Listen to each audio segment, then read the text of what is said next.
अब हम स्टार्ट करेंगे 3 स्टोरीज। चलिए शुरू करते हैं पहली स्टोरी से। एक शांत गांव में हल्की हवा चलती है। कहानी का शीर्षक धीरे धीरे खत्म होता है। खाली डिब्बे का उपहार, प्यार, परिवार और सबसे सार्थक तरह के दान की कहानी। हरे भरे खेतों और घुमावदार रास्तों के बीच बसे एक छोटे से शांत गांव में आरव नाम का एक लड़का रहता था। वह सिर्फ 6 साल का था, छोटा, जिज्ञासु और ऊर्जा से भरा हुआ। उसकी आंखें सपनों से चमकती थीं और उसका दिल हमेशा सवालों से भरा रहता था। वह अपने परिवार के साथ एक छोटे आरामदायक घर में रहता था। उसकी दयालु माँ मीना, उसके मेहनती पिता, उसकी प्यारी दादी और उसका अध्ययनशील बड़ा भाई कुणाल। दिसंबर की शुरुआत थी और हवा में जश्न का माहौल था। हालांकि वे पारंपरिक तरीके से क्रिसमस नहीं मनाते थे, मीना को छुट्टी का माहौल बहुत पसंद था। गर्मजोशी, हंसी, साझा करना। उनका मानना था कि यह दयालुता सिखाने का सबसे सही समय है। इस साल उनके पास एक सरल विचार था। परिवार का हर सदस्य एक उपहार देगा, लेकिन यह हाथ से बनाया हुआ होना चाहिए, दिल से। जल्द ही छोटा सा घर प्यार की कार्यशाला बन गया। कुणाल ने अपनी माँ के लिए एक कार्ड बनाया। दादी चुपचाप एक नरम कुशन सिल रही थीं। उनके पिता देर शाम तक अपने औजारों से कुछ न कुछ बनाते रहे। और आरव, अच्छा, वह कोशिश कर रहा था। उसने चित्र बनाने, बेकिंग करने, यहाँ तक कि स्क्रैप को एक साथ चिपकाने की भी कोशिश की, लेकिन कुछ भी अच्छा नहीं लगा। वह उस रात चुपचाप बैठा रहा। उसकी ठोड़ी घुटनों पर टिकी हुई थी। शायद मैं उपहार देने में अच्छा नहीं हूँ, उसने खुद से फुसफुसाया। ऐसा लग रहा था कि दूसरे लोग ठीक से जानते थे कि क्या करना है, लेकिन आरव को नहीं पता था। उसकी माँ ने उसकी खामोशी को देखा, उसके पास गई और धीरे से अपनी उंगलियां उसके बालों में फिराईं। तुम समझ जाओगे, उसने धीरे से कहा।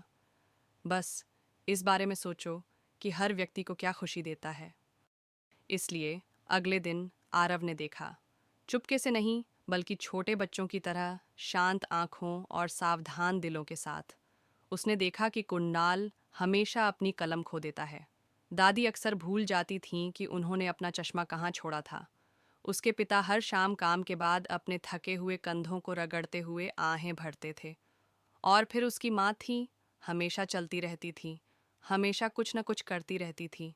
वह कभी नहीं रुकती थी, एक पल के लिए भी नहीं। अपने दिल में एक चिंगारी लेकर आरव ने शिल्प बनाना शुरू कर दिया। कुणाल के लिए एक कार्डबोर्ड पेन होल्डर, दादी के लिए अपने पुराने मोजों में से एक से बना एक चश्मा केस, और अपने पिता के लिए उसने 2 रबर की गेंदों को एक छड़ी से बांधा, एक ऐसा उपकरण जिसे दर्द करने वाले कंधों पर घुमाया जा सके। वे परिपूर्ण नहीं थे, लेकिन उन्हें प्यार से बनाया गया था। लेकिन जब बात उसकी माँ की आई तो आरव स्तब्ध रह गया। वह उस व्यक्ति के लिए क्या बना सकता था जिसने कभी कुछ नहीं मांगा? उसने फैंसी चीज़ों के बारे में सोचने की कोशिश की, कंगन, किताबें, चप्पलें, लेकिन कुछ भी ठीक नहीं लगा। और मीना कहती रही, मुझे कुछ नहीं चाहिए बेटा। फिर एक रात उसने उसे कपड़े तह करते समय दादी से बात करते हुए सुना। वह धीरे से हंसी और बोली, काश मुझे 10 मिनट की शांति मिलती। कोई काम नहीं, कोई सवाल नहीं, कोई शोर नहीं। आरव की आंखें चौड़ी हो गईं। बस यही था, यही तोहफा था।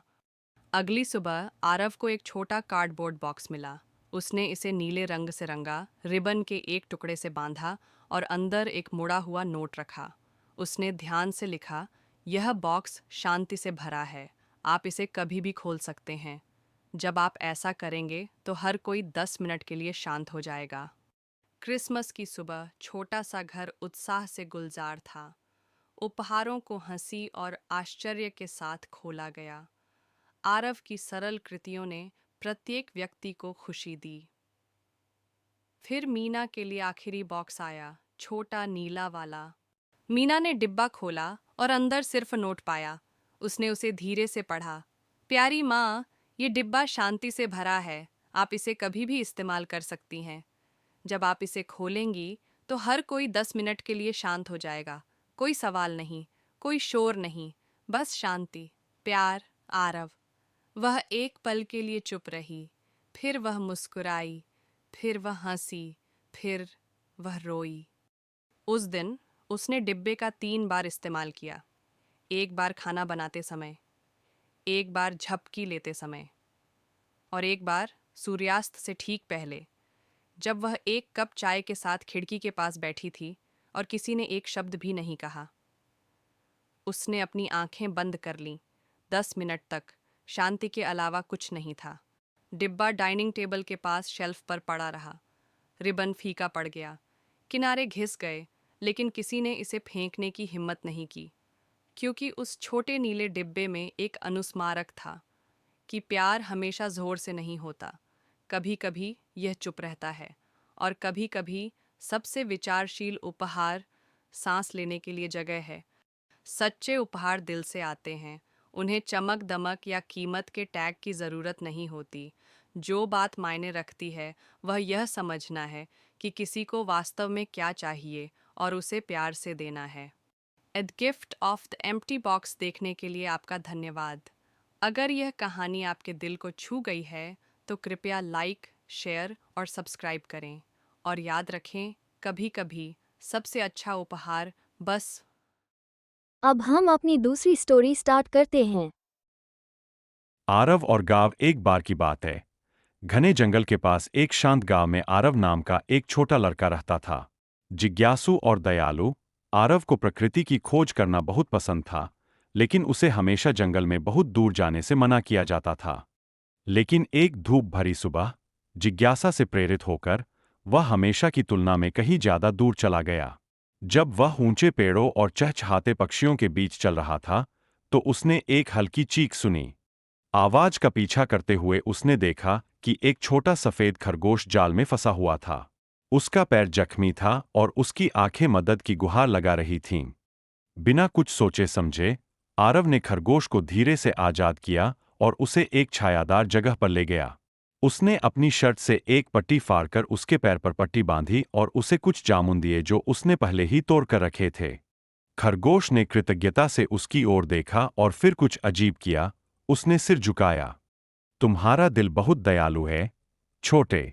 तुम्हें पता नहीं था, लेकिन तुमने जंगल के संरक्षक खरगोश को बचा लिया है। आओ, मेरे पीछे आओ। आरव, हालांकि चौंक गया, उसने खरगोश पर भरोसा किया और जंगल में उसके पीछे पीछे चला गया। उसे आश्चर्य हुआ जब पेड़ एक तरफ हट गए, जिससे एक छिपा हुआ मैदान दिखाई दिया, जहां सभी प्रकार के जानवर इकट्ठा थे। हिरन, मोर, बंदर और यहां तक कि एक राजसी बूढ़ा बाघ भी। खरगोश आरव की ओर मुड़ा और बोला, यह जंगल का दिल है, ऐसी जगह जिसे बहुत कम लोग देखते हैं। हम तुम्हें यहां लाए हैं क्योंकि हमें तुम्हारी मदद की जरूरत है। एक बुद्धिमान बूढ़ा उल्लू उड़कर नीचे आया और उसने समझाया, जंगल सिकुड़ता जा रहा है। मनुष्य पेड़ों। आरव ने गंभीरता से सिर हिलाया। मैं कोशिश करूंगा। जानवरों ने उसे चमकते बीजों की एक थैली दी। इन्हें वहां लगाओ जहां तुम्हारे लोग देख सकें। ये तेजी से बढ़ेंगे और जंगल की खूबसूरती दिखाएंगे। आरव गांव लौट आया और जंगल के किनारे बीज बो दिए। कुछ ही दिनों में रंग बिरंगे पेड़ और सुगंधित फूल खिलने लगे, जो तितलियां, पक्षी और लोगों को समान रूप से आकर्षित कर रहे थे। हर कोई आश्चर्यचकित था और अधिक जानना चाहता था। उसने उन्हें जानवरों के बारे में। ग्रामीणजन पेड़ लगा रहे हैं, मुस्कुरा रहे हैं, जानवर जंगल की ओर लौट रहे हैं। 1 साल बाद आरव वापस घास के मैदान में लौट आया। खरगोश, स्वस्थ और खुश होकर, उसका स्वागत किया। तुम्हारी दयालुता और साहस के कारण तुम दो दुनियाओं के बीच एक पुल बन गए। अंत में नैतिक शिक्षा। उस दिन से आरव को वन मित्र के रूप में जाना जाने लगा और जंगल में उस छोटे लड़के की कहानियां फुसफुसाने लगीं जो अपने दिल से सुनता था। अब हम अपनी तीसरी स्टोरी स्टार्ट करते हैं।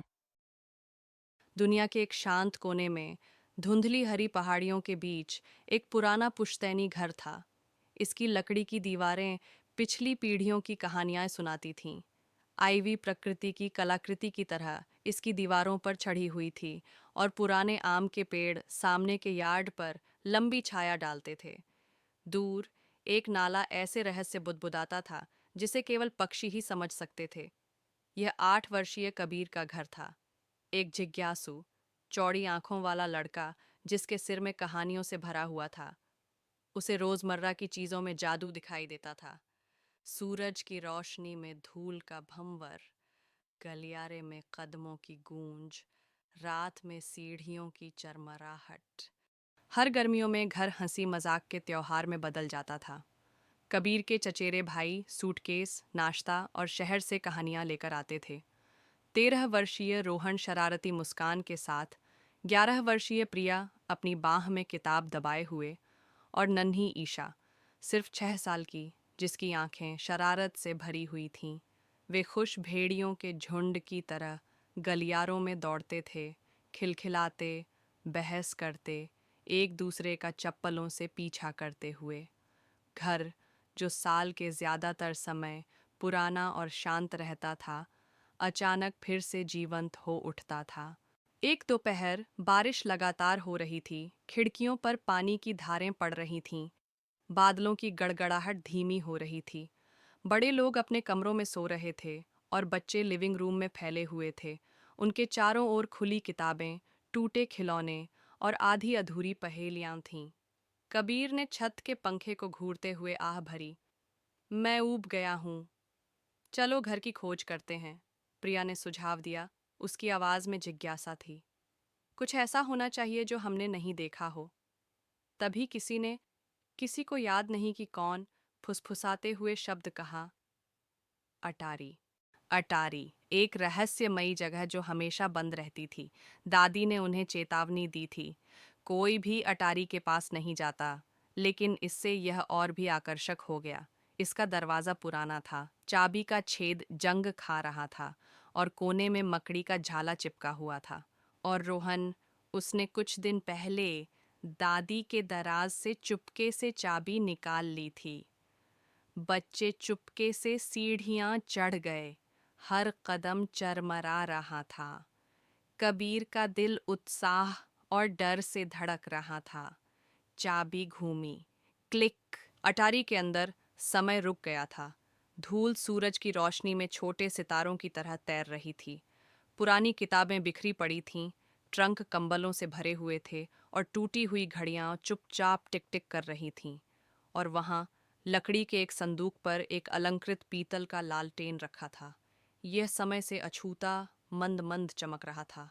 कबीर मंत्रमुग्ध होकर उसकी ओर बढ़ा। क्या हम इसे जला सकते हैं? उसने धीरे से पूछा। रोहन ने हिचकिचाते हाथों से उसके आधार पर घुंडी घुमाई। एक नरम लौ जीवन में टिमटिमा उठी, सुनहरी और गर्म। अटारी चमक उठी, फिर गुनगुनाहट आई, पहले तो धीमी, लोरी की तरह। Suddenly, the lantern's light grew. It pulsed, brighter, faster, until everything was swallowed by gold. A gust of warm wind surrounded them, and when they opened their eyes, the attic was gone. In its place stood a forest, green, alive, magical. The trees shimmered, the air sang, and the lantern glowed brighter than ever in Rohan's hand. What just happened? Mira whispered. पेड़ों के पीछे से एक बूढ़ी औरत दिखाई दी। उसके चांदी के बाल लहरा रहे थे, उसकी आंखें समय की तरह गहरी थीं। वह धीरे धीरे चल रही थी, उसके पैर मुश्किल से घास को छू रहे थे। तुमने सत्य की लालटेन जगा दी है, उसने धीरे से कहा। अब तुम्हें घर जाने के लिए पैसे कमाने होंगे। कमाओ? रोहन ने पूछा। उसने सिर हिलाया। तुम में से हर कोई एक सच्चाई छुपाता है। वापस लौटने के लिए तुम्हें उसका सामना करना होगा। वे एक तेज और गहरी नदी पर पहुंचे, जिस पर कोई पुल नहीं था। केवल वे ही नदी पार कर सकते हैं जो अपनी कमजोरी स्वीकार करते हैं, बूढ़ी औरत ने कहा। मीरा आगे बढ़ी। मैं मजबूत होने का दिखावा करती हूँ, लेकिन मैं सबको निराश करने से डरती हूँ। पानी शांत हो गया। पत्थर ऊपर उठे, जिससे रास्ता बन गया। एक एक करके बाकी सभी उसके पीछे चले गए। ऊंचे दर्पणों के एक क्षेत्र में पाया, लेकिन ये कोई साधारण प्रतिबिंब नहीं थे। ये उनकी खामियां दिखाते थे, क्रोध, स्वार्थ, भय। प्रत्येक बच्चे ने एक ऐसा क्षण देखा जिसे वे भूलना चाहते थे। कबीर ने खुद को मीरा पर चिल्लाते हुए देखा। उसकी आंखों में आंसू आ गए। मैं गलत था, उसने फुसफुसाया। मेरा यह मतलब नहीं था। दर्पण चमक उठे और गायब हो गए। अंतिम परीक्षा एक अंधेरी गुफा में थी। अंदर एक चमकती हुई संदूक थी और एक नोट था जिस पर लिखा था, एक को पीछे रहना चाहिए ताकि दूसरे वापस आ सकें। घबराहट होने लगी। रोहन चिल्लाया। ईशा रो पड़ी। मीरा ने सोचने की कोशिश की। फिर कबीर आगे बढ़ा। मैं रुकूंगा, मैंने ही यह किया है, यह मेरी जिम्मेदारी है। लालटेन चमक उठी। बूढ़ी औरत प्रकट हुई। निस्वार्थता ही अंतिम सत्य है और इसके लिए तुम सभी को वापस लौटना होगा। एक पल में वे अटारी में वापस आ गए। हवा में धूल लटक रही थी। लालटेन ट्रंक पर रखी हुई थी, चुपचाप जल रही थी। कबीर ने पलकें झपकाईं। क्या यह असली था? मीरा ने मुस्कुराते हुए धीरे से कहा, यह असली था और हम इसे कभी नहीं भूलेंगे। उन्होंने अटारी को बंद कर दिया, डर से नहीं बल्कि सम्मान से। साल बीत गए, घर में शांति बढ़ती गई, लेकिन बच्चे जो अब बड़े हो चुके थे हर साल लौटते और उस जादुई गर्मी की कहानी साझा करते, लालटेन की, उन सच्चाइयों की जिनका उन्होंने सामना किया और कैसे इसने उन्हें हमेशा के लिए बदल दिया। अटारी में लालटेन इंतजार कर रही थी, अभी भी चमक रही थी, अभी भी सुन रही थी। बूढ़ी औरत ने कहा था, सच्ची ताकत परिपूर्ण होने से नहीं आती, यह ईमानदार, बहादुर और दयालु होने से आती है।